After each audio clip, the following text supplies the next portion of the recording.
As creative people, we tend to admire and then compare ourselves to other creative people. For instance, have you ever been scrolling through the gram, found something that caught your eye, and then just said, how did they build that color scheme? And why does it look so good? Furthermore, do you then ask yourself, why do my colors suck so hard? I feel you. I really do. Pairing colors together can seem so difficult and mysterious. Why do some work so well together while others just don't? Look, I'm not your dad. You can do whatever you want. But there are some established color schemes that have been proven to work very well together. And that's what we're going to cover in this section. So get ready to get harmonious. Let's start with something easy and talk about monochrome. Now, monochromatic color schemes are made from a single base hue. And you might think that monochrome means black and white, but it doesn't. Mono, one, chrome, color, one color. And that can be any color we want. This painting by Jeff McFetridge is a fantastic example of how much range you can get from a single color. In this case, blue. And here's a figure by one of my favorite artists, Cos1. He uses tints, shades, and tones to create this dynamic set of values based on a single red hue. All right, so let's turn it up a little bit and talk about complementary. Now, complementary color schemes use two hues that are located directly across from each other on the color wheel.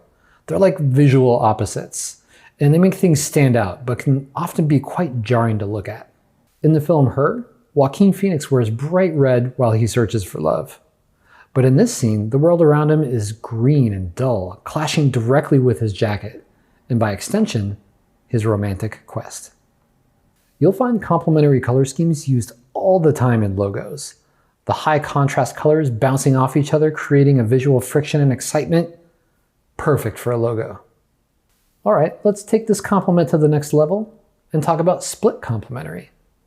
Now, a split complementary color scheme is a variation of the standard complementary one. You have one base color, but instead of an opposite color, you pick the two secondary ones that surround it. And basically, it kind of looks like a stretched out rectangle. This illustration from Invisible Creature is a great example of split complementary. You get this teal green paired with a bright orange and a vibrant yellow. There's still plenty of contrast, but it's not nearly as jarring as a regular complementary color would be. Here's another example from The Beast is Back. Now he's using two neutral colors, black and white, to help balance everything out. So you get this high contrast from the green, orange, and purple, but the neutrals help soften and make it all kind of work together. All right, let's get back on the same page here and talk about analogous colors. So analogous color schemes use colors that are all right next to each other on the color wheel. Think of them like color neighbors. They usually match really well together and help create a serene and kind of comfortable design. Now, I could talk about Mary Blair all week, but I will do my best to stick to the script. However, if you want to see a master of color, Google her. She is amazing.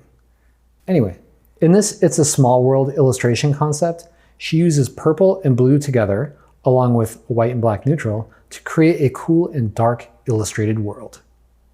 On the other side of the color wheel, Ollie Moss used an analogous color scheme in his poster design for the game Firewatch, which is a fantastic game and you should totally play it sometime. What's interesting about this color palette is that it starts with a deep purple and moves color by color almost halfway across the wheel, nearing its complement.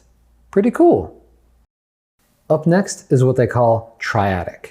Now, a triadic color scheme is a lot like split complementary, except each color is equidistant from each other on the wheel. The primary colors, red, yellow, and blue, are a triadic color scheme themselves, as is the Man of Steel.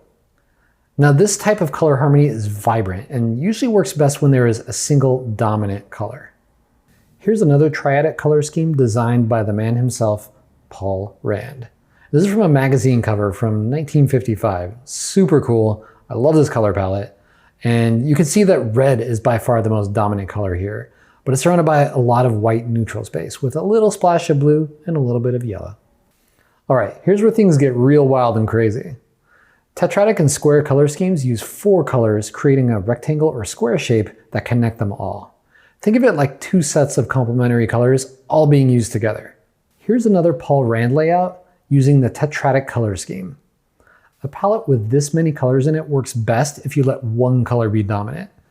In this case, the most used color is yellow, but you'll notice that there is also a lot of white neutral space separating each color. Now, I warned you, I was a huge fan of Mary Blair, so here she is again. Except this time it's for her work on the classic Disney film, Alice in Wonderland. Here, Mary uses a tetratic scheme to create visual tension on screen. So on the one side, you have Alice wearing all blue, and on the right side of the screen, you see Tweedledee and Tweedledum decked out in red. So remember the question we asked at the very beginning of this section? Why do some colors work so well together? Well, now you know. So the next time you're scrolling through your feed and you stop to say to yourself, my, what lovely colors, I wonder how they did that. Think back to this video, because I'll bet you can figure out what color harmony they're using. Which brings me to your homework. Think of this like a color scavenger hunt. I want you to look at your favorite artists and pick out 3 different images from 3 different artists.